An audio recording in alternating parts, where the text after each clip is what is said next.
Hi everybody, and welcome to another Mediumship Clinic live Q&A with me, Martin Twycross.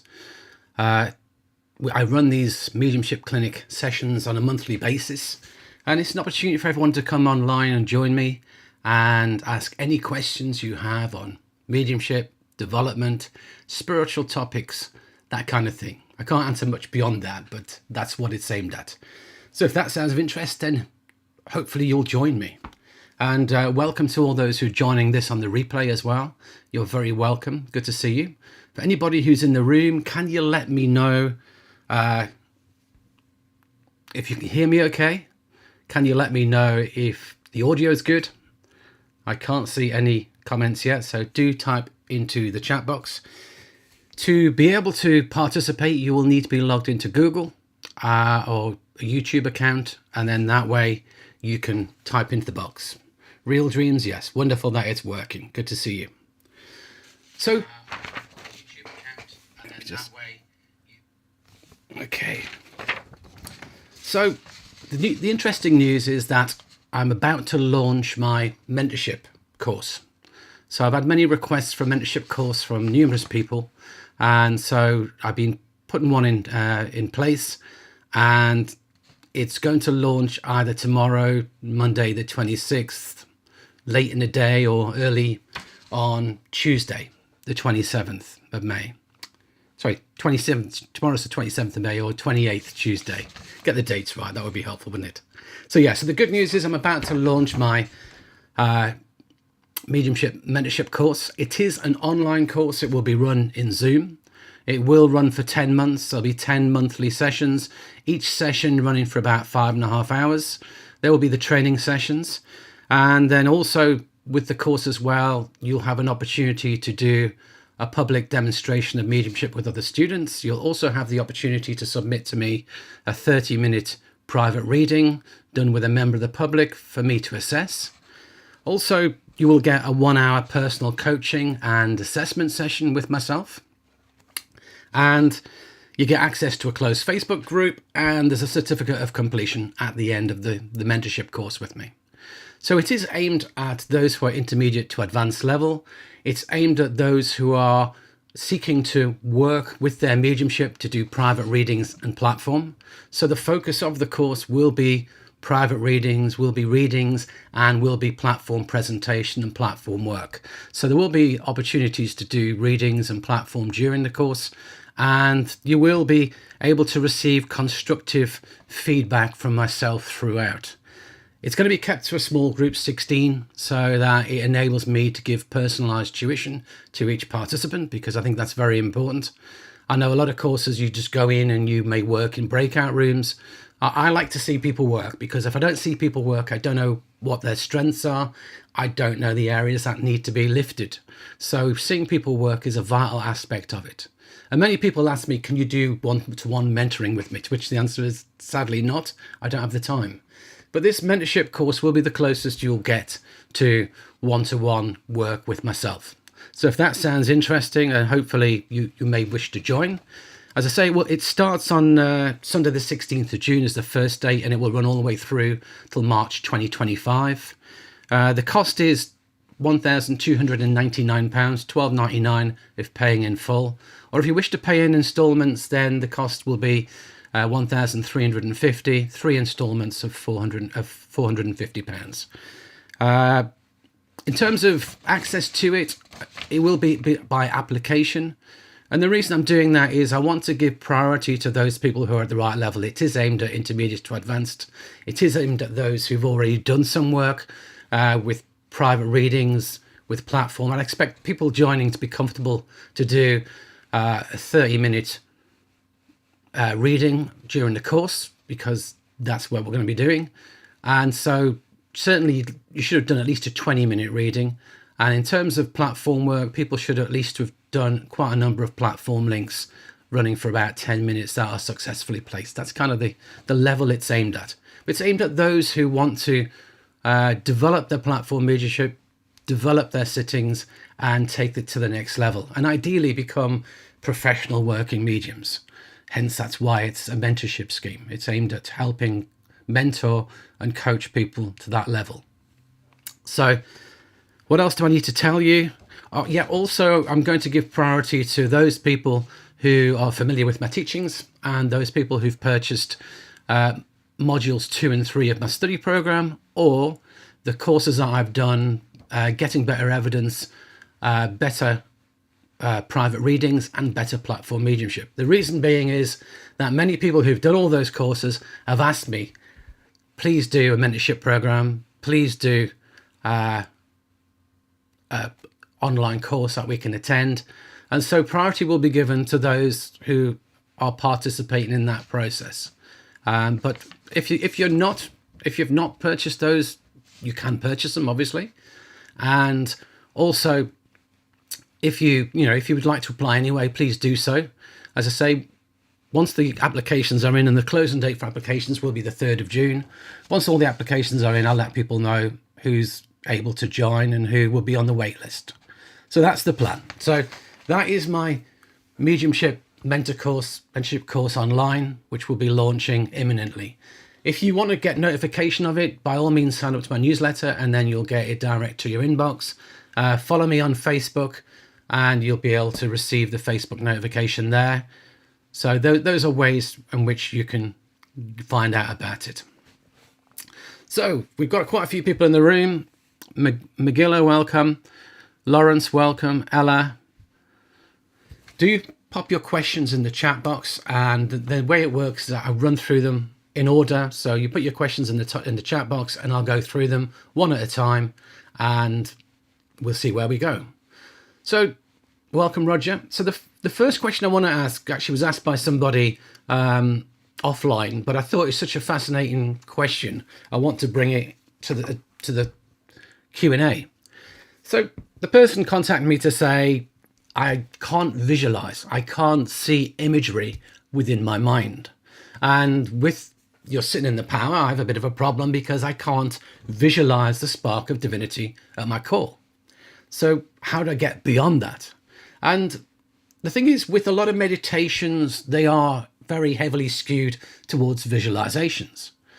But say you were doing my sitting in the power, I ask you to imagine a spark at your core, I ask you to imagine touching that spark and growing that spark and that light growing from within. Now, you don't have to necessarily visualize it. You can imagine it without visualization, and you can feel it. You can set the intent and that's what you want to happen, and then you can just sense, feel, imagine, allow it to grow. That's one way of doing it. So you don't necessarily have to be able to see it. But what I do want to say is that when it comes to seeing, feeling, hearing, sensing, and all the clairs, the clairvoyance, clairsentience, clairaudience, etc., I tend to find that very few people truly can't see. It's varying degrees. We're all on a spectrum. We're all on a scale. We're all on varying degrees. So if I ask you to visualize your front door, most people can do that. If I ask you to visualize a triangle or a square, most people can do that, regardless of whether you're able to get it clear in your mind. Most people can do it. If I ask you to visualize somebody close in your family, or your partner, or your mother, or your child, most people can, to some degree, imagine them. Now, whether you get a clear image or not doesn't matter, but you can imagine the feel of them. You can imagine or sense how they are. So most people, I find, can get some degree of imagery, although others get a greater deal than those who don't, obviously. So it's kind of a sliding scale, but quite often we may not even be aware that we are receiving imagery. And when I do experiments where people say they can't see, and I get them to ask them to visualize their front door and visualize different things, it turns out they can visualize certain things, but not necessarily within their mediumship. And that's okay too. That's okay too. So the second part of the question asked, was being asked by somebody else, funnily enough, the two tie in very well together. If I can't see, if I don't have clairvoyance, will it affect me doing mediumship? And the answer is no, because spirit work with your mind. And the truth is, we receive information from the spirit world, and it's our own mind that actually translates that into the sensory experience, whether that's imagery, whether that's feelings, whether that may be heard within our minds, almost like self-talk, or whether we may hear it externally, which is very rare, or whether we just have this sense of knowing, this sense of understanding. Sometimes the thought is projected and received as it is. It doesn't need to go through the clairs.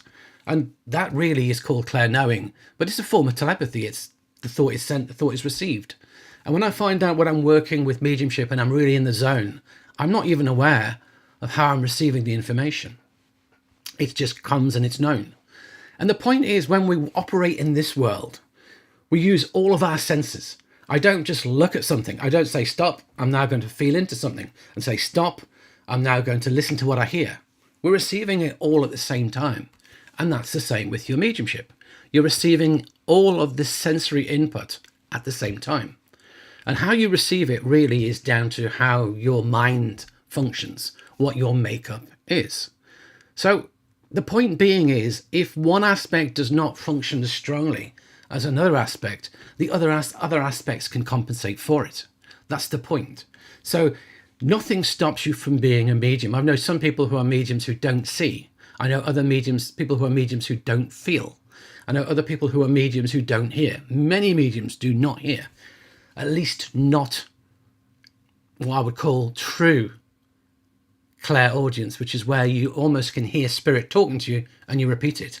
Like Gordon Higginson, like Estelle Roberts, like Helen Hughes, those great mediums of the past. And if you want to know more about great mediums of the past, as a quick aside, I do have a course on that. Great Mediums of the Past is one of the courses I ran. And that course on Great Mediums of the Past, I talk about Gordon Higginson, Estelle Roberts, Helen Hughes, Maurice Barbanel, and Harry Oates. The 5 mediums who most inspire me. I talk about them. But we look at how their gifts develop, we look at how they operate, and that's fascinating. So if you are interested in knowing more about the caliber of clairaudience that mediums are capable of, I do talk about it in that course. So the point being is, we all operate differently. How we receive things is different. Which clair starts first for you, it may be different from other people. Which ones are higher in the mix will be different. But just because one doesn't seem to operate as well, it does not restrict you from developing mediumship. It may create challenges in the early days, because in the early days, a great deal of mediums do use imagery, do use clairvoyance. So if you don't have that, it may initially make the starting point, if you like, a little bit more challenging, but it won't stop you getting there. That's the point to get across. Debs, The Great Mediums of the Past is a fantastic course, well worth the investment. It's one of my favourite courses, but then again, of course, I'm biased, aren't I? I just loved to pay tribute to those pioneers with that course.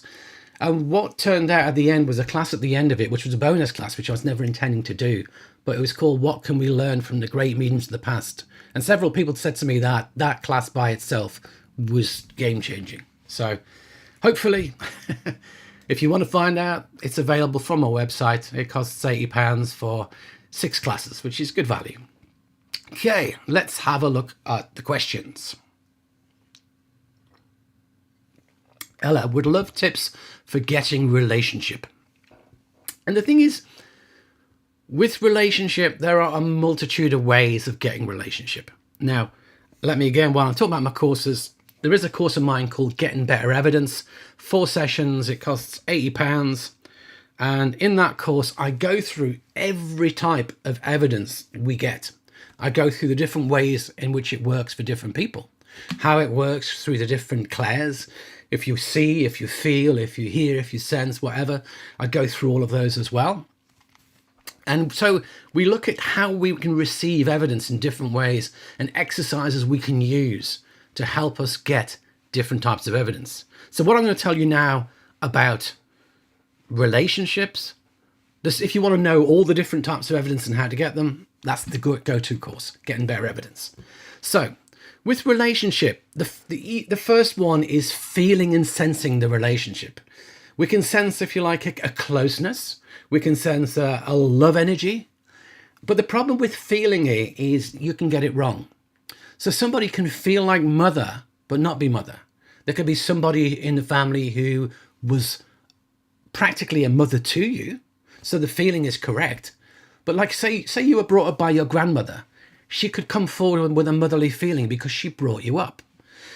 She, to all intents and purposes, was your mum.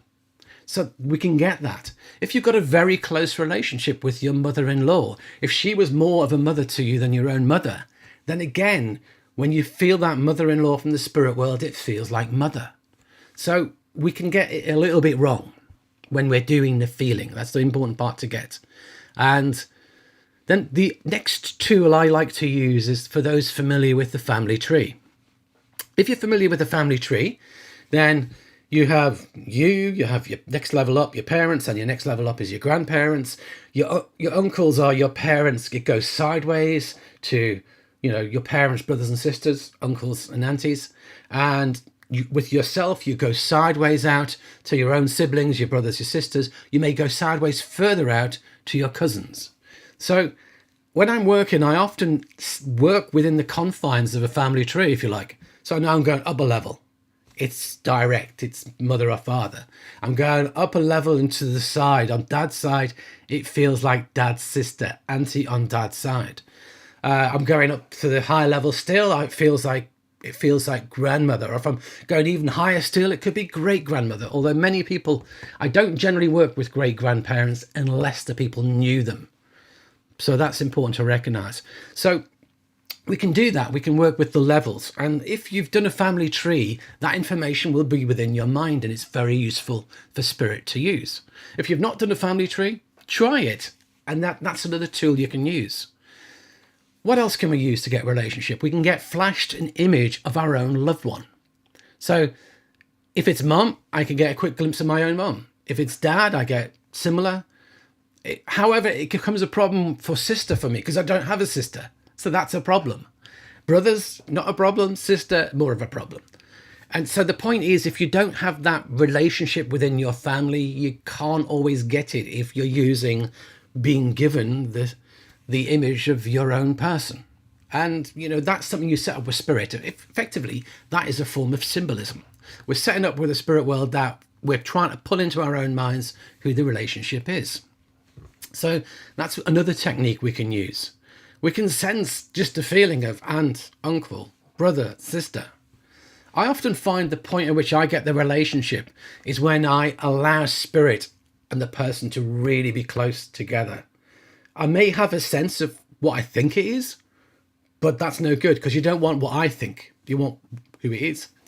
But when it's fine, when I've got enough evidence that the person knows who it is, when I've given enough evidence that it demonstrates that they are here, I let them be.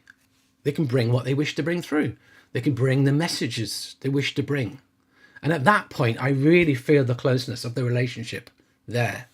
And often you can feel it psychically coming back at you from the recipient as well. So, you're not necessarily always getting it straight from the spirit world. Sometimes you link with it and that person, it's so strongly, yes, it's my mum, and you feel it coming back, it's mum. You didn't get it from spirit, you got it from the psychic energy of the recipient. That's another way of getting it, of course. But in an ideal world, we really want it from the spirit world. So you can see that with getting relationships, there's a multitude of ways of doing it. If you don't have that relationship within your own family, you can, you may be able to use somebody else's family, to give you as a backup family. Backup family is, yeah. Or you may be able to, use characters from TV that kind of help place it for you. There's all sorts of ways. We're really only limited by our own imagination with all these different types of evidence. That is the key. So I hope I've given you some glimpses into how you can do it. Ella, thank you for the answer. I did get getting better evidence course. It was great. Glad you enjoyed it. How to feel will help me to hear it again. It does help. I appreciate it. Absolutely. I'm the kind of person, I hear something and then I lose it after a while. So one of the things I really like about being able to buy a pre-recorded course or pre-recorded classes like I offer. For those who don't know, I offer 9 courses: Great Mediums, Confident Mediums, Spiritual Self-Development, Meditation and Sitting for Spirit, the Fundamentals of Mediumship, Getting Better Evidence, Better Private Readings, Better Platform Mediumship, and there's another one not on there, which is Understanding Guides and Helpers. I also have 24 videos, which are effectively recorded classes as well, and they also form part of my study program. So the thing about those kind of classes is that you can listen to them regularly. You can go back and re-listen 3 months later. You can listen a year later. And one thing people have told me multiple times is that when I listen to your classes later at a different point, I hear so much more that I didn't hear at the time. And I found this myself. I'd go to a lecture by somebody and I'd listen to it. And what resonates with me is based upon where I am with my mediumship. But if I go to that lecture 2 years later, I will pick up and different things will resonate. And I think I attended the same lecture twice, and I got something totally different from it. And that made me realize the power of having the recorded class, the recorded lecture, the recorded course that you can go back to time and time again. So if you already have it, I would recommend definitely just having a listen to it every now and again. That is a really powerful tool. Okay, let's see where we're going. So welcome to Jake. And who else has joined? Debs has joined. I think I mentioned that before. Cool. So, next question. Magilla, please remind us how your clairs develop over time. Generally speaking, which ones are most difficult to develop? Now, remember, everybody's different. So, for me, the general pattern seen in the majority of students is starting with clairvoyance, then clairsentience coming in and clairvoyance coming down. So they sort of balance out a little bit. Then clairsentience goes up, clairvoyance comes down still. Then some clair-knowing comes in. And then ultimately a bit of clairaudience down the line. I personally believe clairaudience is the most difficult to develop. But if you're the kind of person who is got what we call an auditory modality, your mind likes sounds. So clairaudience may start in the mix much earlier, much stronger. Sometimes you're not hearing it directly from spirit. If you like, the information's coming to you and your mind's translating it to words or self-talk. I often find that the words come up in my mind, almost in my own voice, in my own self-talk. And it feels odd. But often it's like, one thing I've noticed with people is they'll say things. They're telling me they're in their late 70s or early 80s. Well, they wouldn't say that. If they were really telling you, they'd say they're 78 or 81. So spirit will not forget their age. You know, they know when they died, they know how old they were. So what's happening is you're sensing it, but you're translating it into words. If it's an age range, you're sensing it, but you've translated it into words. You've felt that age range, but you're saying, and often when I question students about how are you really getting that? I'm like, oh, yeah, I didn't hear it. Yeah, okay. And then finally, but it's just their mind likes to work with what we call the auditory modality. Their mind likes to work with hearing or self-talk. That's the point. So that for me is the kind of pattern that develops. Really profound clair-knowing is hard to develop, and very strong clairaudience where you're truly hearing it from spirit. That's later in the mix, if it develops at all. I don't have it. I never have had that with my mediumship. I'd love it. If they're listening, hey, we'd love that. But maybe that's just not my makeup. That's just not the way it's meant to be. I can still work really well with imagery, feeling, sensing, knowing, and just that direct download where it just pours into my mind and I can't even separate out what it is. You still work really well as a medium, so you don't truly need to have what I call the true clairaudience that the greats of the past had. So that's generally how it develops. Roger, are you in communication with your own spiritual guides? So we all have spirit guides and helpers. Of course, I have my course on, I did run a course recently, not too long ago, on guides and helpers. It's now gone up to £80, so ignore that price, but it's 4 classes where we go through the whole theory of guides and helpers. And then within that class, there's also meditations to get to meet your guides and helpers. There's exercises to get to know your guides and helpers. And generally the exercises we recommend you use to get to know your guides and helpers, they are inspiration type exercise, inspirational speaking, inspirational writing. Moving on, of course, to trance. Trance is probably the best. So Am I in communication with my guides and helpers? Not in real time, no. I'll tell you for why. If it's in real time, there's a very good chance that your own brain, your own mind, your own imagination plays a huge part of the process.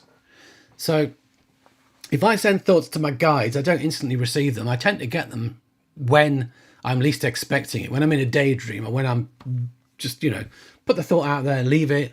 And then all of a sudden I may be having a shower, daydreaming, and something comes in my mind. There you go. I've been inspired. Now, I do work as a trance medium, which means I can go into the trance state and spirit can speak through me. Generally, I'm not fully aware of what's said. I'm not massively consciously engaged in what's being said because I'm the channel. It comes through me. The late Colin Fry, who is a great trance medium, he taught me that when you're doing trance, it's almost like you're in another room and you're hearing what's said, but you're not fully engaged or associated with it. And I think that is a very, very good explanation of how trance is. So the key thing with trance is if you get it recorded, you can listen to it back. And it's like, wow, there's so much depth in this. There's so much power in this. And when I heard it, I didn't notice any of that at all. I just kind of like hear the words, the guides talking upon this topic or what have you. So, if I have a question, the best place to get it answered would be through trance. Because with trance, we're seeking to minimize the input of the mind of the medium. We're seeking to diminish us and have it all spirit. With all these other tools we teach people, there's always an element of us in the mix. And if you are asking a question, you've got your own needs, desires, wants, whether conscious or subconscious, that can influence that answer. So it becomes challenging. So do I have real-time conversations with my guides? No. Could I receive some feedback from them in real time? Yes. But my big concern is that it can easily be coloured, something called the stained glass effect. It can easily be coloured by me. So we have to be careful with that. So if you're interested in learning to get to know your guides, learning to establish that relationship with them, learning to communicate with them, I think that I highly recommend my Understanding Guides and Helpers course. There's a huge amount of information in there that would help you if that's of interest. There's 3 meditations and plus also an inspiration exercise, which you can use time and time again. So hopefully that may be of interest if Guides and Helpers is your thing.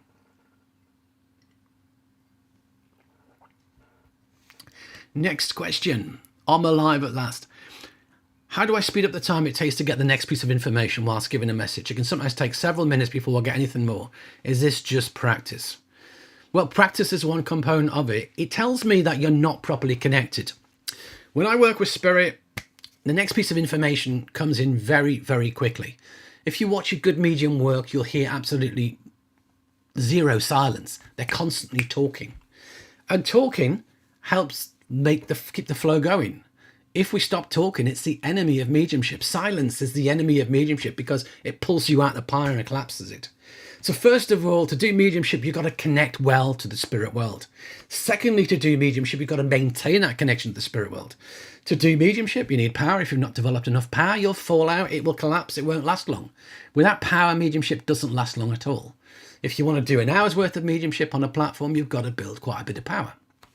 So if none of that makes any sense to you, you don't know what I'm talking about I do have a bunch of videos. Class 2, building power. Class 3, connecting to spirit. Class 4, mechanics of mediumship. That covers it all. Within my courses, there's the fundamentals of mediumship course, which goes into it all in great detail as well.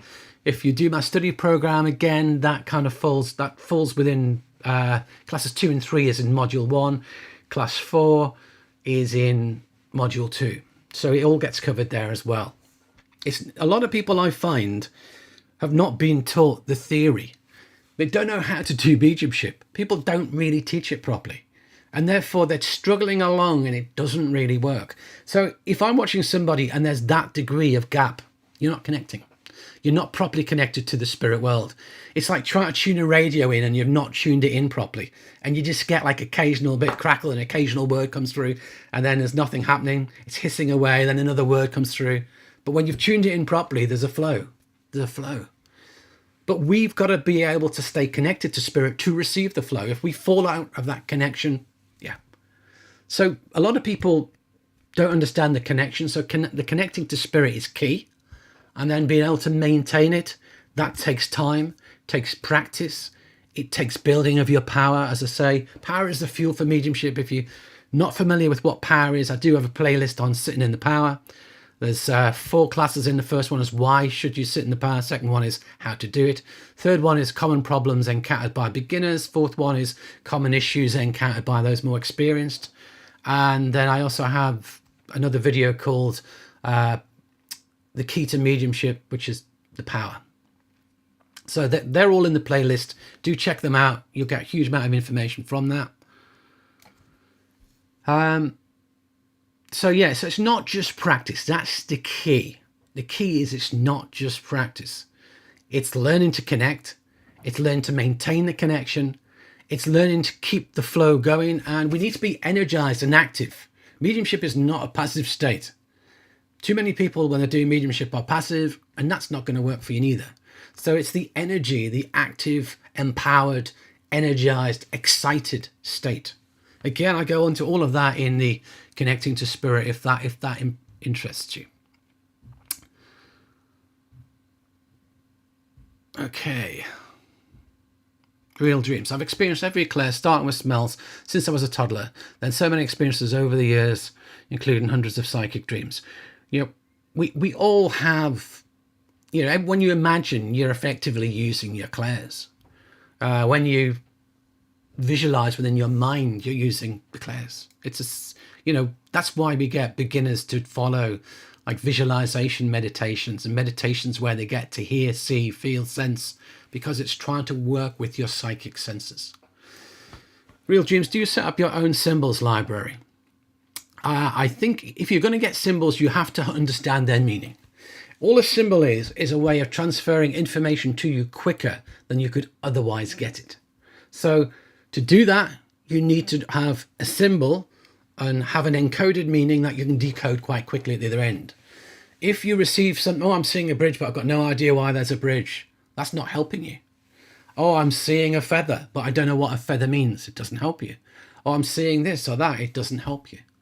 So symbols speed the process up. Some people like symbols, some don't. If you like them, work with them. If you don't have to. Because you can get the information longhand, absolutely. But I find sometimes that, I get a date. Quick way of understanding what the date is if I see a birthday cake, it's a birthday. If I see a wreath, it's a funeral. If I see a wedding cake or a horseshoe or whatever symbol you have for a wedding, it's a wedding, it's an anniversary. So we can set up these the feel of it. If it's a positive, it's a birthday or anniversary. If it's a sad feeling, it's passing. So we can set these symbol libraries up ourselves. You may have the olive leaf. The person's bringing you the olive leaf. They want to make up. They want to say sorry. There's numerous different ways of... for a long time as well, I taught a class where we looked at different animals as symbols. The person's a fox. They were quite sly. This person's, I'm seeing an elephant. No, they're not really. Of course, you can't say the person's a fox or an elephant. No. These are symbols that come to your mind to help describe characters. Or I'm seeing a bee. They were really busy, always going all over the place, always working all the time, really busy. I'm seeing this person just laying around. They're a sloth. Now obviously you do not use the symbol when you're delivering mediumship. I don't say, as I'm linking with this person, I've got an elephant. And I know this person had an excellent memory. And I know this person had a really thick skin. I know this person was thick set. No, you don't do that. The person hearing the mediumship does not even know that you've got the symbol, because you're just using it for your own ability to bring through information. I hope that makes sense. So when I see people trying to describe symbols, it's like, what you're doing. The symbol is for you, not for the sitter. The symbol is not for the sitter to make sense of it later. Take all these symbols home in your shopping bag and you can work it all out later. No, the symbol is for you to translate information in as shorthand in the moment. So hopefully that makes sense. Okay.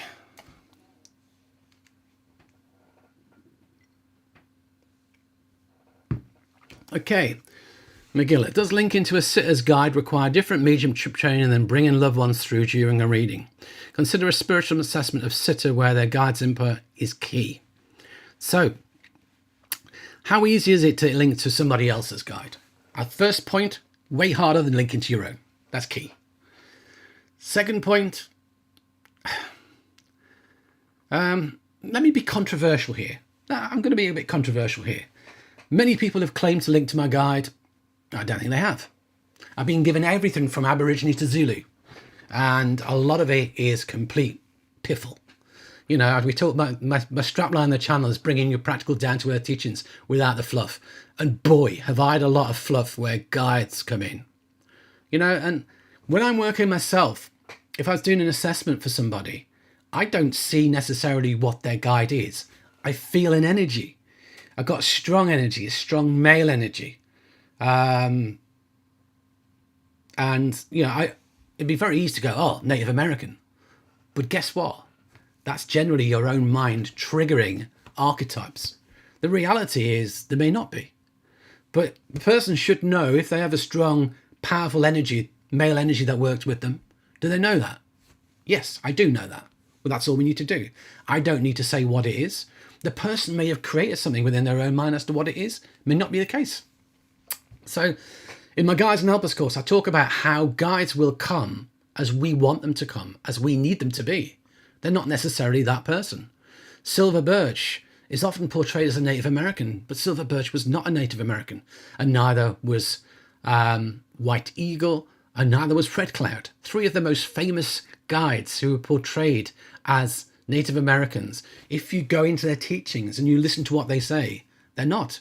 They're souls that are more advanced and more ancient or more developed than that, but they may use the astral body. Silver Birch said he used the astral body of a Native American, if you like, to help him step down to the energy needed for the earth, but he was not a Native American. So we have to be a little bit careful with those archetypes for sure. So connecting to somebody else's guide is not an easy thing. Don't expect it to be easy. And the guide won't connect with you really unless there's a reason to do so. With a spiritual appraisal or a spiritual assessment, yes, there's a reason. It will happen. But if you're stood on platform doing a demonstration of mediumship, generally the guides will not connect at all because there's no real point for them to do so. That time is meant for loved ones to come through the medium to be given to members of the audience, not for guides to make themselves known. Yeah, a person may give a throwaway comment saying, oh, and you've got a Native American with you. But again, as I say, a lot of that in my experience can be fluff. As I say, I've been given everything. Like in readings, there's only been a handful who've truly connected to my guides, I would argue, versus 30 who've given stuff. There's just no proof. So if you can't do good mediumship, you can't link to somebody else's guide. So that's the first point to recognize. If you can't routinely link to the spirit world and link to loved ones within the spirit world and bring them forward consistently, the likelihood of you linking to someone else's guide is minimal. If I'm honest, I'd say. Because it's harder to do than linking to loved ones in spirit, in my experience. Secondly, if you can't link to your own guide or become aware of the energy of your own guide, it's going to be hard to link to somebody else's guide as well. And then thirdly, depends upon the state you are in your own spiritual development as to how sophisticated what you receive will be. So, you know, I've seen many, many people go for readings where they're all told the same thing from the spirit. You go for a spiritual appraisal, everybody comes out and literally says, we got told the same thing. For me, that's not a spiritual appraisal. How can it be? A spiritual appraisal should be unique because you're unique. Your journey is unique. Your skills are unique. Your direction is unique. If everyone just tells you, you're going to do healing, you're going to do trance, you're going to do mediumship, well, that's pointless, isn't it? Why? What's the motivation? What's within to drive that? What order would that develop in? Is the person got the will, the desire to go that route? What is within the person that spirit want to use and why? So, yeah, so you can do it. That's a long answer, isn't it? I went off on my I'm your hobby horse on that one. So yeah, but spiritual assessments, in my experience, are harder to do than sittings. So first of all, develop linking with the spirit world and bringing through loved ones from spirit routinely. Secondly, you've got to be able to do sittings and work well and work consistently. And only then should you be really moving on to spiritual assessments. Hopefully that makes sense.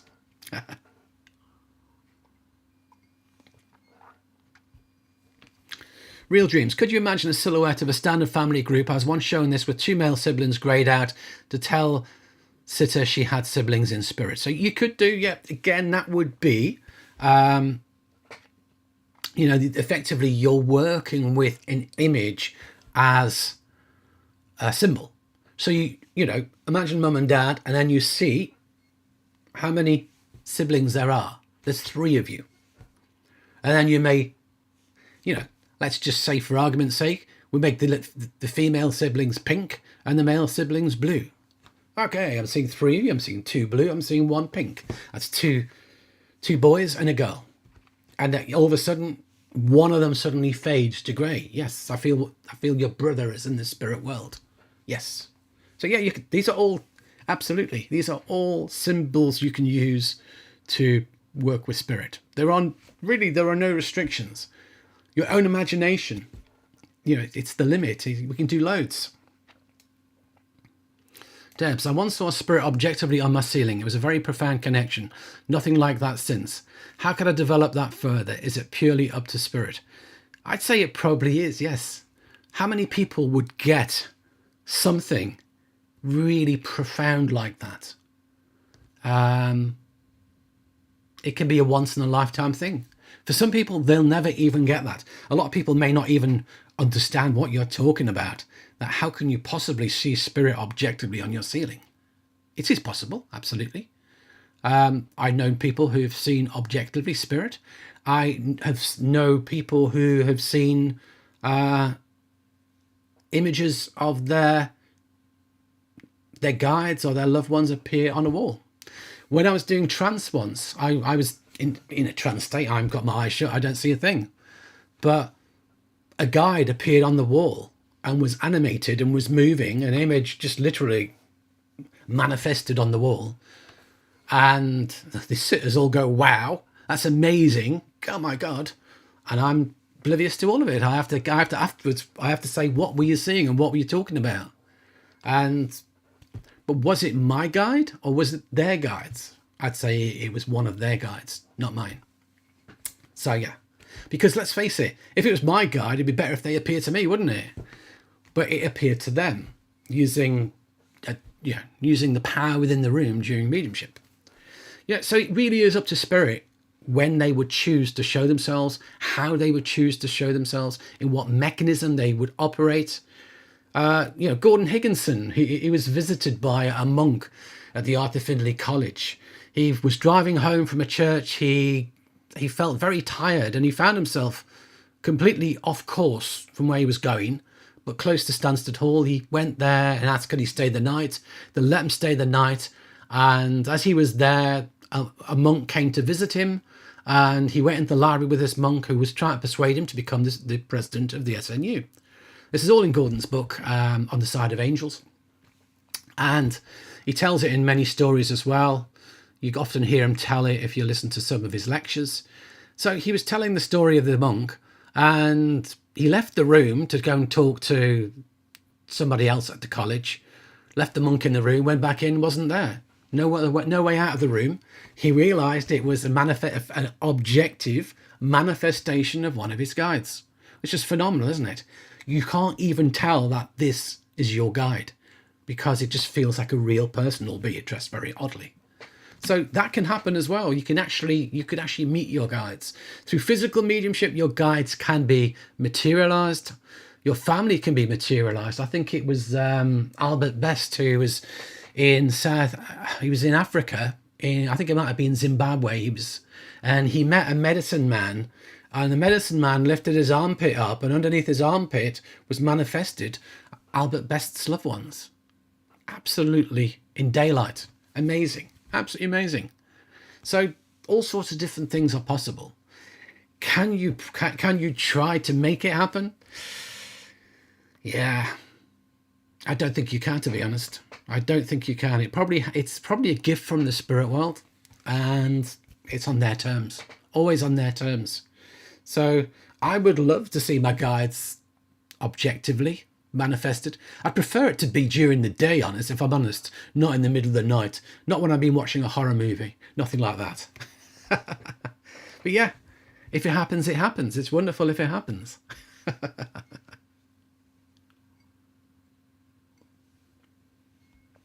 Roger, thank you for your answer about your communication with spiritual guides. You're very welcome. You're very welcome. So if you're enjoying it, don't forget to hit the like button. Don't forget to subscribe to the channel. If you want notification of when I'm doing these, you can subscribe to the channel and you will receive those notifications. You can also subscribe to my newsletter. If you enjoy my teachings as well, you can support me. You can buy me a coffee using PayPal. There's a PayPal link in the description and also pinned at the top of the chat box. Also, if you want to show your appreciation, you can make a super chat donation. There's a little dollar button at the bottom of the chat.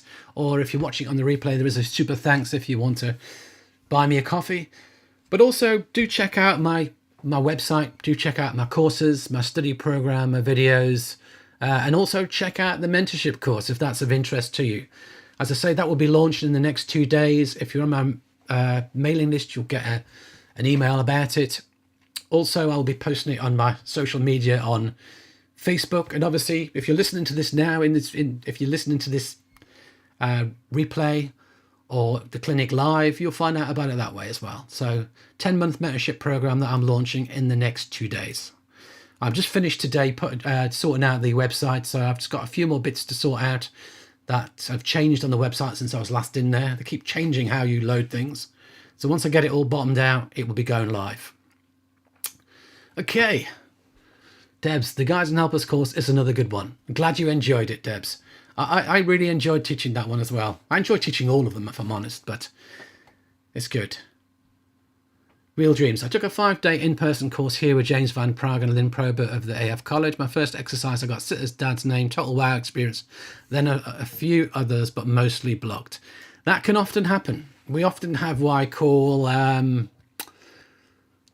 we get what I call a spiritual sweetie to begin with. Spirit we will do really well, and Spirit will show us what's possible, and then it's like it all goes, and it's like, right, we've shown you what's possible, but you've got to put in the work, you've got to put in the effort, you've got to make it happen. I had some amazing links and readings when I first started doing mediumship, very profound, and then it all seemed to just disappear, and it's like, hey. And yeah, my teacher at the time said, you've had a spiritual sweetie, dear. And basically, they've shown you what your potential is. Now it's up to you to make it happen. It's up to you to do all the hard work, all the graft to make it happen. So absolutely, that happens to many of us along the way. So don't worry. You're in good company, myself included. Roger, have you been able to figure out any of your past lives via your mediumship or in other ways? So, difficult question, because for me, I don't really do past lives, if I'm honest. I think it can be a bit of a rabbit hole that too many people go down. I think it's awfully simplistic as well. This concept that there's a lot of books popularized this, especially New Age books, whereby we have a life here on Earth, we return to the spirit world for a couple of years, then we've got to come back to Earth again. Have another life. We return to the spirit for a few years, then we come back again. It doesn't make sense to me. When you look at people like Silver Birch and many of the other good, really fantastic philosophical guides, many of them say that return to the Earth is very rare for most people. I can't remember if it was Silver Birch or somebody else. He said, I know virtually no one who has come back, because there is no need to come back. There are many worlds within worlds. When you look at the universe, not that you can actually get your head around this, but if you look at the number of stars in the number of galaxies in the universe, it's almost infinite. Every star has a number of planets circling it. We only know of 9 planets circling the sun, and one of those is inhabited with us on it. If there are billions, trillions, I don't know what the next word up after that is, of stars and planets and more than that in a infinite universe, it makes logical sense that many of those planets will be able to give physical existences. But even within the spirit world, there are many worlds within worlds where you can have different existences. It doesn't make sense. We've got to keep coming back to the earth keep coming back here just to keep playing things out. It doesn't necessarily make sense. So I don't personally subscribe to the viewpoint that that's what happens. Now, then the next point is we get to what's called the group soul theory, where groups of souls pool their experience, pool their knowledge to help each other. So in your group, you have access to other people's lives. You have access to other people's life experiences and knowledge.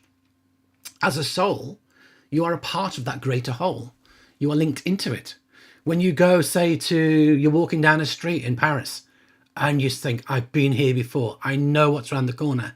I've experienced this. And sure enough, you go around the corner and you can describe it. It's not your past life. It's the experiences to which you have access through the group soul or the fragmented soul theory. There's many parts of the oversoul that break off and have lives, but come back to the whole and bring it all back to the whole. And because you are a fragment of that whole, you have access to all those lives, those past lives. But those past lives are not necessarily yours. I believe that me as Martin, as the soul Martin, I remain separate and I'm on a trajectory of growth and learning. I'm still part of a bigger oversoul or a greater soul that is more than what the soul that is me will ever be. But I don't believe I will come back to the earth. I believe I will go on to the spirit world. I believe I will go on to further experiences. I believe that I'm on a trajectory of which my earthly life is but one part. And there's no need for me to return to the earth because there are so many things to do in the spirit world. Now, think about it. If people go to the spirit world and come back again, then how do you connect to your loved ones in spirit? If my grandmother has been in the spirit world for 40 years and she decided that 20 years ago she wants to have another earthly life, then she just disappears off the face of the earth and can't be contacted by mediums. But that's not my experience. My experience is we can connect with those loved ones, provided the person has a connection with them and knows them, we can connect. So I don't believe this concept of the past lives. If you're interested in my study program in module 1 in spiritual development, in the tutorial for that one, I actually go through a presentation that I did. Actually, it was done at the Arthur Findlay College. All about past lives, all about the different theories behind past lives, from like ancestral memory all the way through that it's just pure mediumship. You're just tapping into other people's life experiences. If you can link with people in the spirit world as a medium, what stops you from linking in with people who passed in the spirit world and their life experiences? You know, it's quite possible it could be a form of mediumship. There's a whole stack of different theories, and I kind of go through them all. Quite a complex class. So if that's of interest to you, it's available within the study program module 1. Who knows? The problem I have is I'm a trained hypnotherapist. I have done past life therapy and past life regression with people. What I found was that a lot of what was coming through was totally generic. A lot of what's coming through was not accurate according to reality. Like, for example, people living at the Victorian times in maybe the 1880s, 1890s, with loads of cars on the street and electric lights. No, sorry, they didn't exist then. If that's what you're seeing and you're telling me is existing, it can't be accurate. You know, a lot of people, it can come from films that they're aware of. It can from, it's like, it can be suppressed memory. You watched a film, you watched all this in a film. You've forgotten all about it. It's gone from your conscious memory, but it's in the subconscious, and it can be recalled as if it's your own past life when it's not. So I became disillusioned with past life regression, and to be honest, I stopped doing it. So I didn't, and plus my own past life regression, when I had sessions myself, I didn't find it particularly a benefit neither. But having said that, I've seen some profound healing take place with past life regression, but I believe that the regression is just the tool to deliver healing, and that your own creative subconscious mind can create a past life to explain a phobia, to explain issues in your life, and to collapse it. It's very, very profound and creative, our subconscious. So it can work and give amazing results, absolutely, and I've seen that with my own eyes. But were the past lives accurate? I don't think they were. Were they, if you like, on the timeline accurate? Many of them are not, no. And think about it, not everybody could be an Egyptian. I'll tell you for why. Because if you look at population explosion, population growth, the population in the world today, I forget how many it is, 7 billion or something crazy like that. If you looked at the time of the ancient Egyptians, if you looked at how many ancient Egyptians there were a few thousand, thousands of them. There were not millions of them. You know, not all of us could have been, of the 7 billion, not all of us could have been ancient Egyptians. It's bonkers. Now, the numbers might not be quite accurate. I can't recall them. I did have them all written down at one point for a lecture, but you understand what I'm saying. We've got a tiny portion of people who were truly ancient Egyptians, and then we can't suddenly make millions more, compress them down into a few thousand, or billions into a few million. It doesn't make sense. So anyway, that's just a few of my thoughts on past life. You probably wish you hadn't asked now, haven't you? So there we are then. Okay, let's see where we go. What the next question is. So do I believe I have any past lives? Simple answer, no. Yes, I have had past lives, just not upon the earth, but within the spirit world. And generally, I don't believe you're meant to recall, because it would interfere. We come here, everything is erased. We think this is it. We have to live a life. If we already knew I'd had 75 different lives and this was just another one of them, I might go, oh, well, I won't take it too seriously then. I might become like Groundhog Day, where he has to relive the same day every day. You know, he starts doing crazy things. He starts robbing banks, and he starts doing, you know, he can have a bit of fun every day because it's the same day. He's got to find something, some meaning in it. So if you knew that, you know, this is a constant treadmill of lives, and this is life number 197, you might be like, oh God. So you might not take it seriously.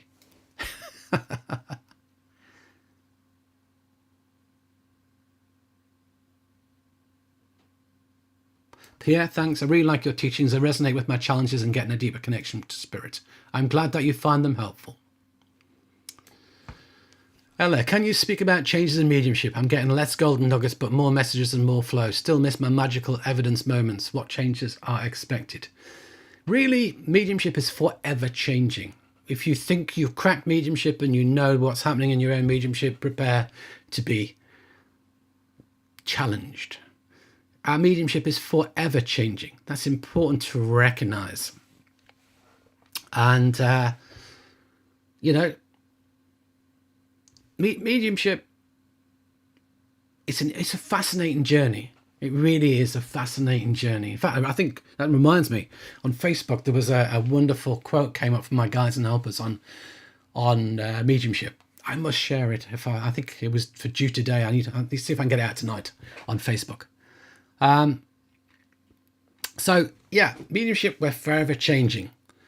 You know, the fact that you're getting more messages, more flow, celebrate those. The thing is, with our mediumship, different things come up and down at different times.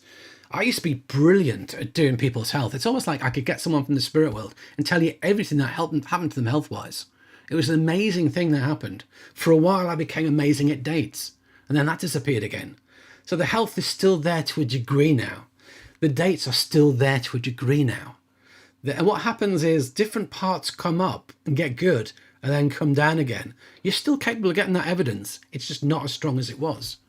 You see amazing imagery, which is absolutely precise and detailed, and you can describe it. People go, wow. And then it goes away again. It goes down again. And different parts we work with to become rounded for the whole. Yeah, sometimes your mediumship flows, sometimes it doesn't. Sometimes it feels like you can do no wrong, and other times you just keep hitting a brick wall. That's the nature of mediumship. So I did a video on my channel, 7 reasons why your mediumship feels like it's getting worse, but really isn't. And if you've not seen that, that is highly worth seeing. Within that one, I go through a whole bunch of different things that people experience.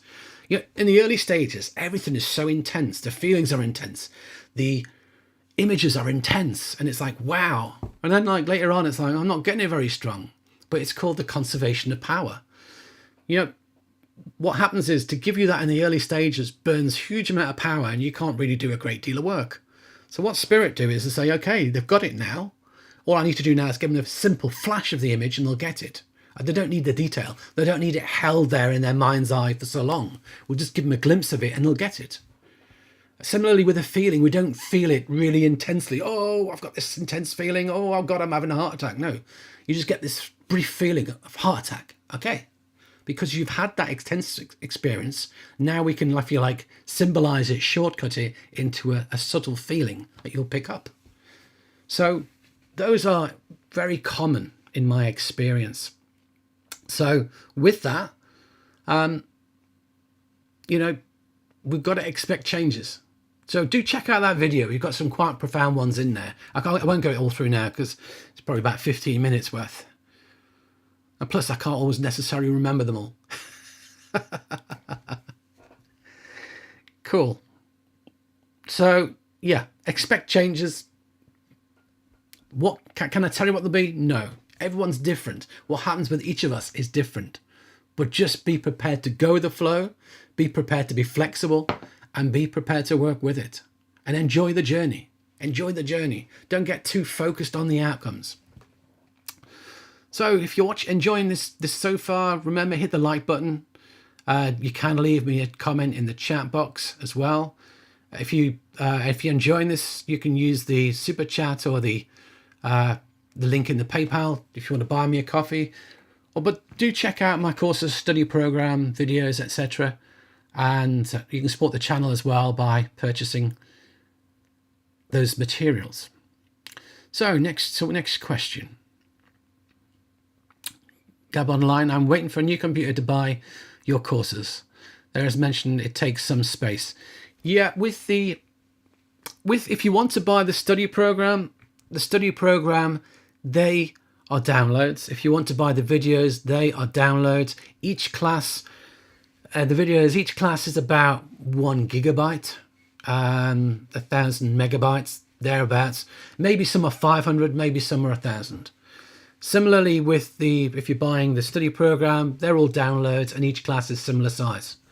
But if you buy the courses, of which there are 9, with the courses you get downloads, or you also get links to stream them. So they're actually hosted on Vimeo.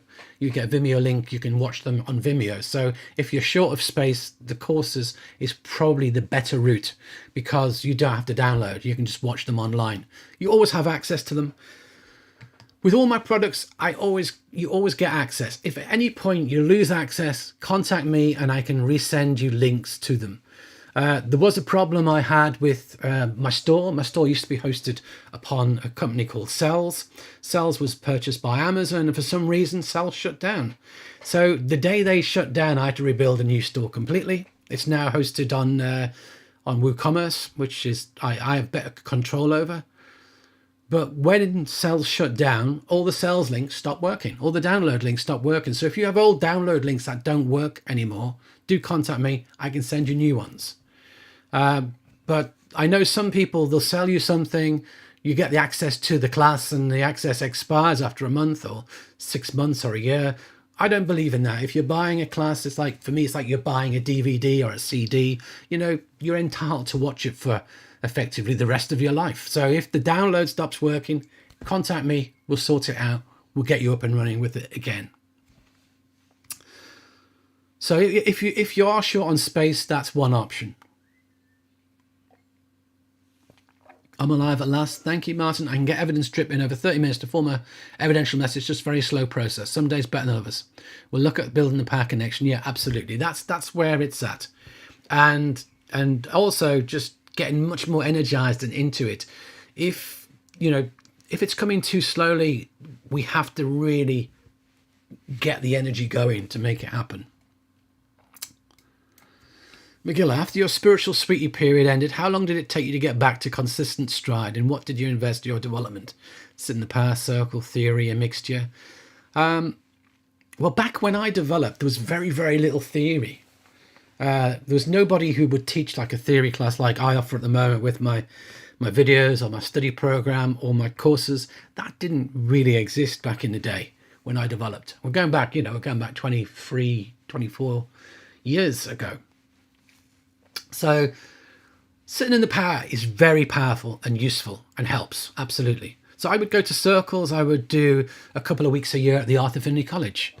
I would do workshops with different mediums, one-day workshops and things in churches, because that's all there was. We didn't have the online neither. We didn't have the power of online, or we didn't really have any YouTube back in those days neither. So there was very limited, compared to now, it was very, very limited. For me, I'd say that initially I started very well, and then it fell away for quite a few months, maybe 3 to 6 months. It felt like I was pulling teeth. And then it started to come back slowly and gradually. So, but again, everybody is different. And it probably wasn't as bad as I make it sound like. It's just because I started so strongly. I've got some amazing things. I guess it's our own disappointment that it's not as strong. It's our own disappointment that it doesn't flow as easy. But yeah, that's the nature of it. And I remember my very first course at the Arthur Findlay College, less than a year into my development, where Mavis Patilla did take me to one side and told me I need to be sitting for spirit. I need to be sitting in the power. And I said to her, I don't even know what that is. No one's even ever explained it to me. And she was very kind, and she spent a few minutes just explaining what it was. And I was very grateful to her. And sitting in the power is a very profound thing. So that can really help you with your development, provided you do it properly. I see a lot of people throwing out sitting in the power meditations, which to me don't really fulfill the purpose of it, because it's not just something you just sit and relax with. It's a focus. There's many elements to it. I will point you at my Sit in the Power playlist as to why we do it and what it is and how to do it properly. I won't go into it now, but Sit in the Power will absolutely make. If you do it well and do it properly and do it regularly, will make a huge difference. I remember a student at the Arthur Findlay College, we were both going through together, got quite experienced. We've both been probably in development for a good 5 years. And all of a sudden I watched them work and they were like way better than me. And I was like, what did you do? And it said simple, just sat in the power every day for a year. Made a commitment to sit every day. At that point, I probably wasn't sitting as regularly as that. Maybe I'd just do it when I could, maybe once a week or twice a week. So then you start saying, okay, let's take it seriously and see the result we get. And it will make a big difference. Roger, thank you for your answer on past lives. I have had very different experiences regarding this. And yeah, I accept that we are all different. Some of my best, closest friends are big into past lives and completely believe in it and have had their own experiences and do past life regression. And we all come from a different perspective. We all come from a different background and we all get different experiences. For me, from what I've seen, from what I've experienced, from what I've read, from the spiritual teachings I've followed, it doesn't resonate massively with me. So we're all different. If it does for you, great. If you've had experiences that are very profound and you believe them to be your past lives, I'm not knocking it. Understand that I teach my perspective. It's not, this is how it is. I believe that there are many routes up the same mountain and we all follow a different route. We all have a different viewpoint, a different theory. If what I say resonates for you, take it. If it doesn't, feel free to let it go.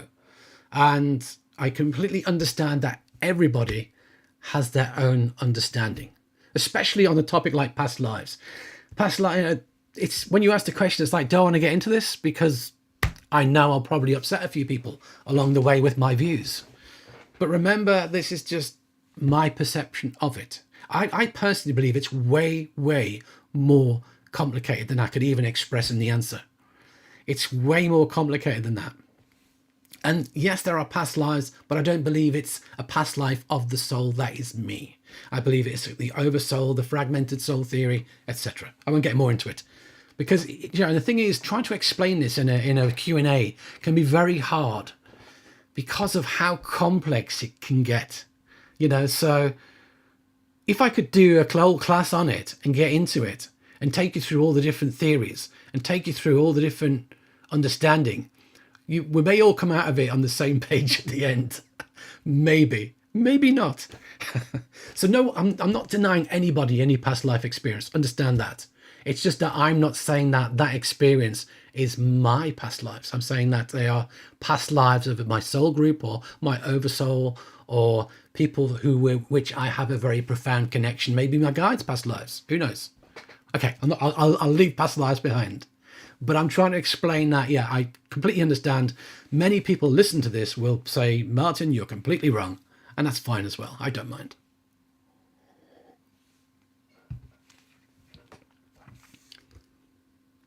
Gab Online, should we build excitement before a reading? I think we should be excited when we're doing mediumship. That's the point. Mediumship is an amazing thing. It's a miracle. It's a miracle. It really is. And that excitement, that energy helps mediumship work. If you come to mediumship thinking, oh God, I've got to do mediumship. Oh, I don't know if it's going to work. Oh, I'm bound to get things wrong. Guess what? You've collapsed your energy before you've even started. So you've got to be positive self-talk. I talk about this a great deal in my course, The Confident Medium. For those who don't know, I'm a trained hypnotherapist. I did hypnotherapy practice for quite a few years. Within that, I worked a lot with confidence with people.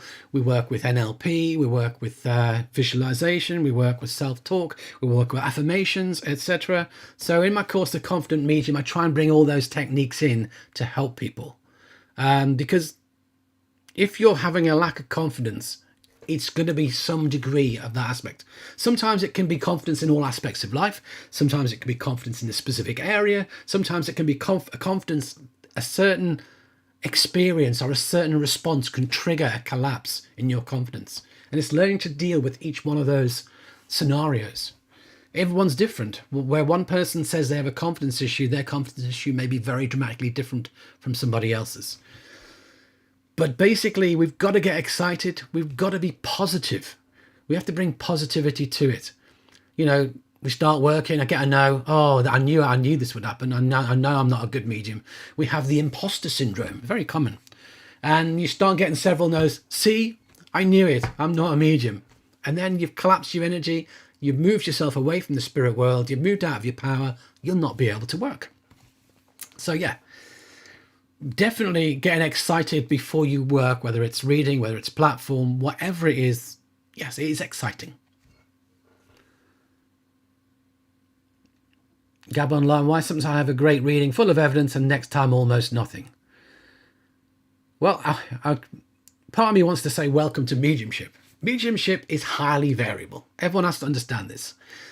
There's a multitude of factors in the mix that affect your mediumship. One of my classes that I did, video class 8, managing problems within the mediumship class, which is also part of module 3 of the study program as well. It's not covered any of my courses, that one, but in that class I go through all the factors that affect mediumship, whether to do with the medium, to do with the audience, to do with the venue, to do with the sitter, to do with the spirit communicator, all the different factors in the mix, all the common problems we encounter, all the issues. Because to manage problems, you've got to identify the problem. But if you also understand what factors help mediumship and what factors will pull you away out of mediumship, that is helpful too. So for me, you have to understand that some days it will work better than others. Some days it's to do with you. It's your mental state. It's how you're feeling physically. It's where you are in your own mind. It could be health related. Other times it can be a sitter-related issue, maybe a highly skeptical sitter, people who don't answer up well, people who are just not good communicators. It could be a spirit communicator issue, someone who's not good communicator from spirit. We're not properly connected to spirit. There are a vast amount of reasons why mediumship does not work. And each person has to figure it out for themselves. But to figure it out, you kind of have to know what can go wrong. So I highly recommend that class, Managing Problems Within Your Mediumship Class 8. That's really useful to help you understand it. But what we're seeking to do as we develop as a medium is we all have our brilliant dem or a brilliant sitting or a brilliant session, and we all have ones that are not as good, but we're seeking to move them all to be, so my worst is still better than a lot of mediums' best. So a poor quality medium, me on a bad day, on a bad day, I may have one link that's not placed. I might be like, damn, I didn't get a link placed. Or, that person, it wasn't really fitting properly, wasn't really working properly. That sitting didn't really flow the way I'd like. When we do a row of sittings, when we say, if I do 6 sittings, I might have 4 really good ones, 1 average one, and 1 that I'm not happy with. But what I'm trying to say is that we're trying to make that every time we work, when we're not working well, it's still to a reasonable standard. It's still good. It's still okay. That's what we're looking for. But we have to, for ourselves, move ourselves and coach ourselves through that process. Yes, tutors can watch you, see you working. And, for me, I really need to see someone working to try and diagnose a fault. People say to me, I'm doing this and I'm not getting anything. Why is it? And it's like, well, it could be a vast number of reasons. But if I see you work in real time, yes, I can gauge what I perceive to be some of the issues and give you some focus and guidance.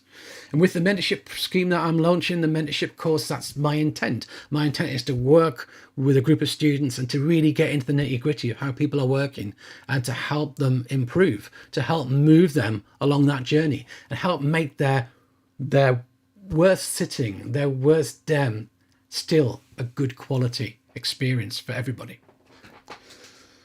So yeah, on one level, it is mediumship, absolutely. But you have to learn and you have to push and you have to practice. And the theory helps. If you don't know what you could be doing wrong, how can you fix it? How can you fix it? Fred, thank you for being so honest and open-minded, Martin. There's so many that want to do everything, not focusing. Love how you put it forth. Thank you. Thank you. Have most of your courses. Thank you, Fred. I know you've bought quite a lot of my stuff and I greatly appreciate it. Glad you find it helpful and glad you enjoy it. The Miracle Moon. Do you know if the Arthur Finney College offer anything online? Yeah, they do a number of online courses. They do in-person courses at the college and they do a number of online courses.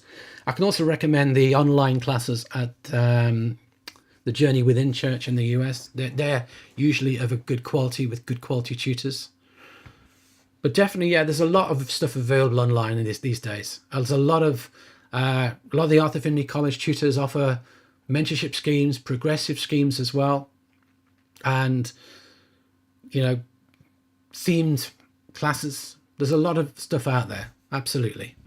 So if distance is a problem, that can be overcome. Absolutely. McGill, are there techniques for moving from eyes closed or low light evidence getting to eyes open?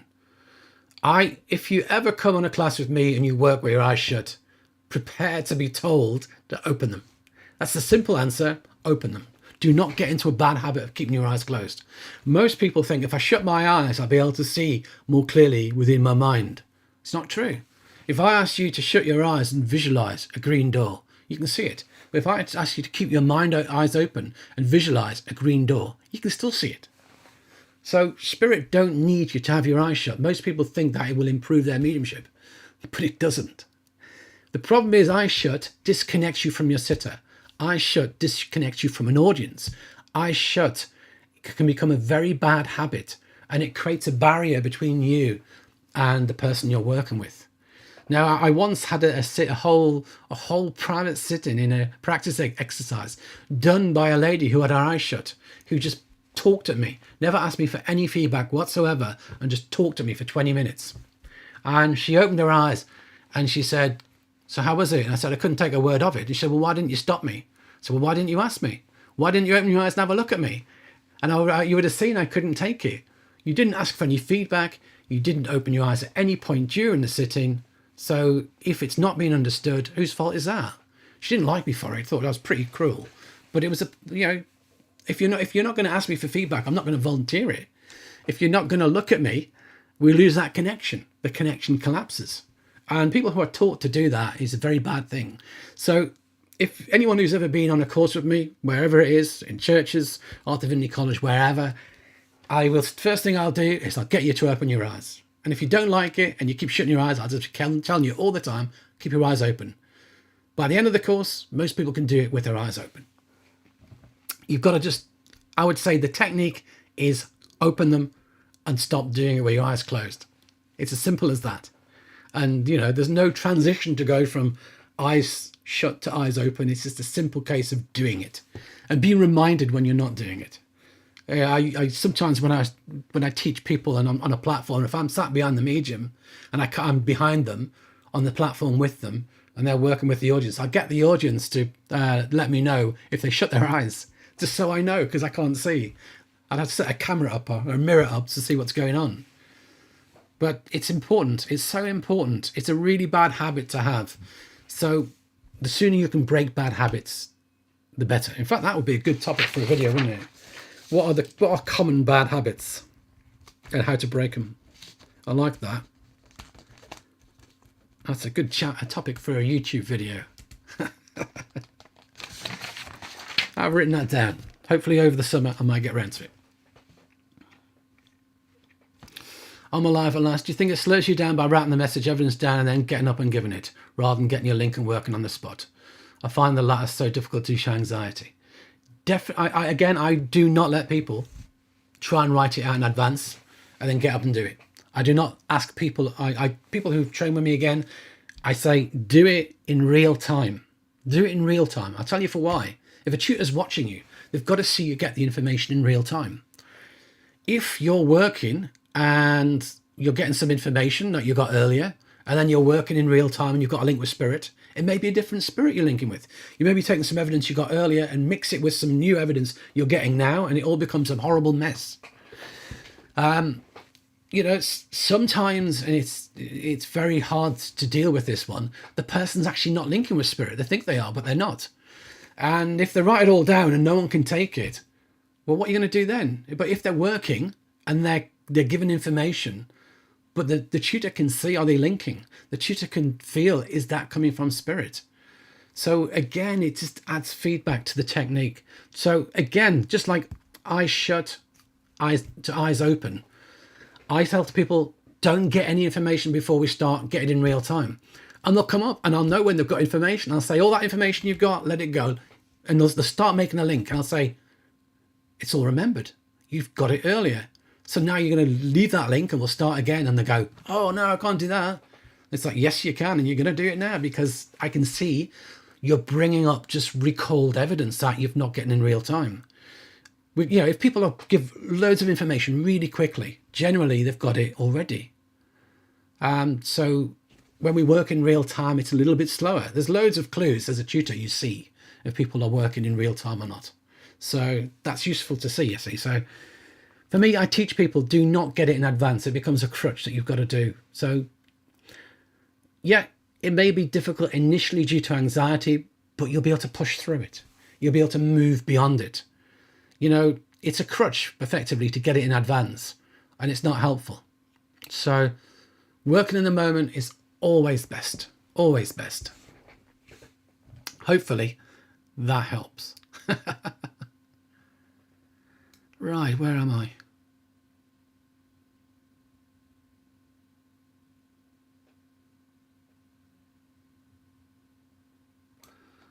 I'm alive. Thank you from up here in County Durham. Wonderful place. I was born in Durham. Dryburn Hospital. It's not Dryburn anymore. It's changed, hasn't it? Fred, what are your thoughts on channeling? I seem to experience channeling more often than personal mediumship. Now, the problem with the word channeling is we don't have channeling in the UK. We don't, you know, within the UK, most mediums were taught within spiritualist churches. Most mediums do evidential mediumship. Mediums who do trance mediumship. There is some degree of inspirational speaking we do for when we're working on a platform. But generally, channeling is mainly an American thing in my experience. And the quality of the channel, my experience of channeling is primarily based upon YouTube.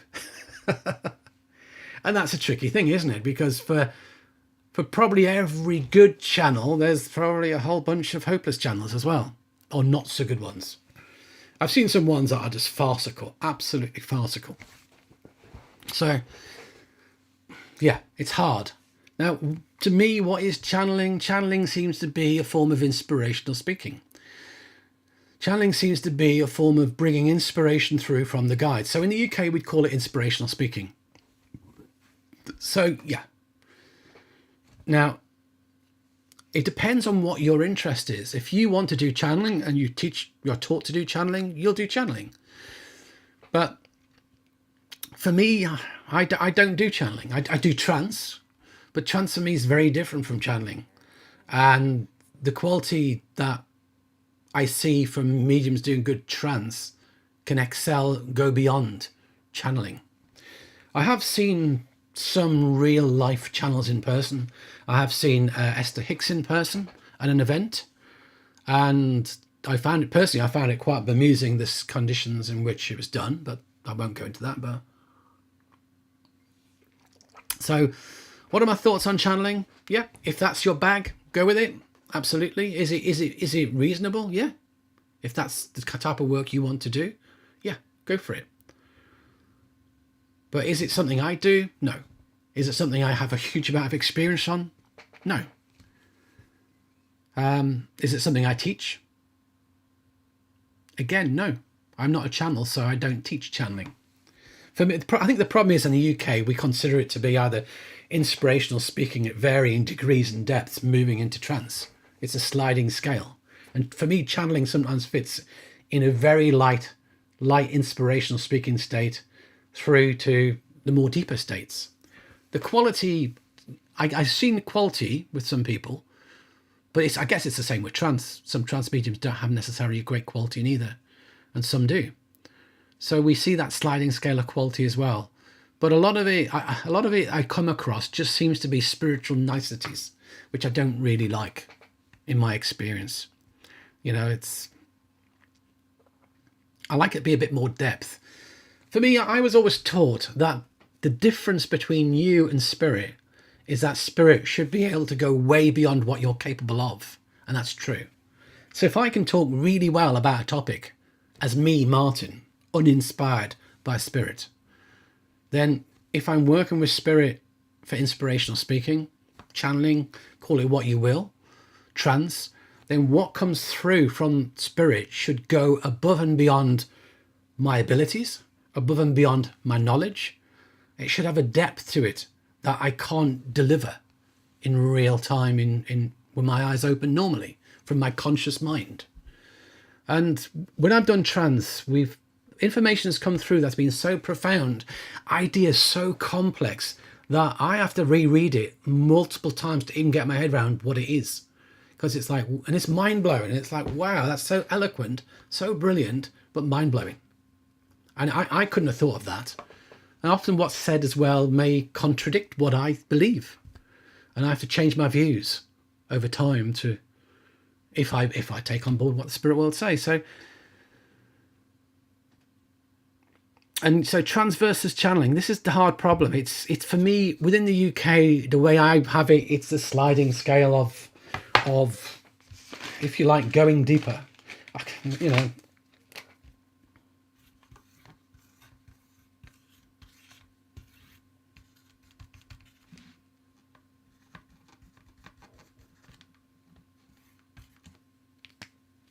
So I'm trying to draw a little diagram. I don't know if you can see that. So this state here, it's a very shallow connection with the spirit world. There's only a small amount of inspiration or communication from the spirit world. It's mainly the medium's mind. And as we progress, it's less of the medium and more of spirit. So if you like, this could be the medium's mind diminishing. This could also be the depth of trance state. And for me, channeling kind of takes place in what I would call the light trance state. So if I then put on here light, medium, deep, then a lot of channeling for me is over here in the light trance state, or a very loose, overshadowed state. But a medium depth to deep trance state is where the eyes would be shut, where the person would be very still, where spirit are using controlling the mind of the medium with very little of the medium's mind in the mix.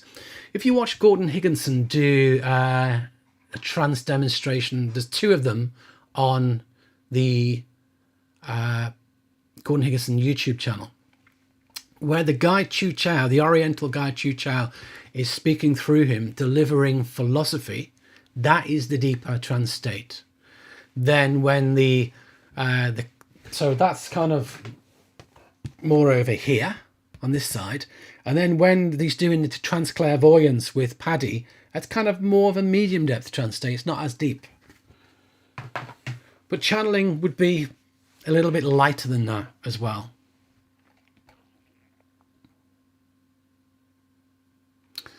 So hopefully that helps you with that question. Gab Online, I haven't my best time with mediumship now, went a bit down. Can I still be involved in the new course mentorship? So with the mentorship course that I'm launching, it'll either go live late tomorrow, Monday, or early Tuesday. With that mentorship course, it's aimed at intermediate to advanced who are confident working with readings and platform. There'll be a lot of assessment throughout it as well. So it's an application process. I'll ask people to contact me for an application form. I'll also send through the terms and conditions in relation to payment and cancellation. Then you can put your application in, and then I will consider all the people who are applying, and then select the ones who've got the closest level to what I'm chasing. So I'm really looking for people who are intermediate to advanced, who are seeking to work with mediumship, to do both readings and platform, ultimately as a working medium. That's what and if you're already a working medium, that's good as well. You can still apply. If you want to help develop your mediumship, that's absolutely fine as well. And preference again will be given to those who are familiar with our teachings, those who've purchased the Getting Better Evidence, Better Platform, Better Private Readings courses, those who've purchased modules 2 and 3 of my study program. The idea is I don't want people to come into the class who don't understand anything about my teachings, who my teaching style does not resonate with, because I may not be a good fit for them. But if you're familiar with my teaching style, and then you know how I teach and what I'm about, then when I'm giving you feedback in the class, you're going to understand what I'm talking about. And plus, I won't be taking any beginners at all, I'm afraid. It's definitely not a beginners. It's going to be definitely intermediate to advanced. So last question, what is your thought on photo reading for clients? So when we read a photo, there's many things go on. We can work with the energy of the photo, like a form of psychometry. We can work with the energy of the sitter, as with a psychic link. You know, if you give me a photo, I can feel from the energy of the sitter a great deal. I could probably make it look like a spirit link, deliver it like a spirit link, just by working psychically. And I'm not linking with spirit at all. So then if I've got a photo, if I'm going to work with them mediumistically, that person has to be available from the spirit world to come forward and contact. Yeah, if someone brings you a photo and you don't know if the person's alive or dead, that really interferes with the mix a great deal. So generally, I don't ask people to bring photos to readings. I don't tend to do photo readings. We do it within classes for development purposes. We do it as a experiment.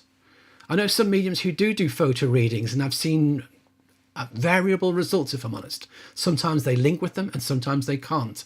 It's embarrassing if you ask people to bring a photo and you can't link with them. Skeptics would argue that you're not a medium, not a very good medium if you can't link.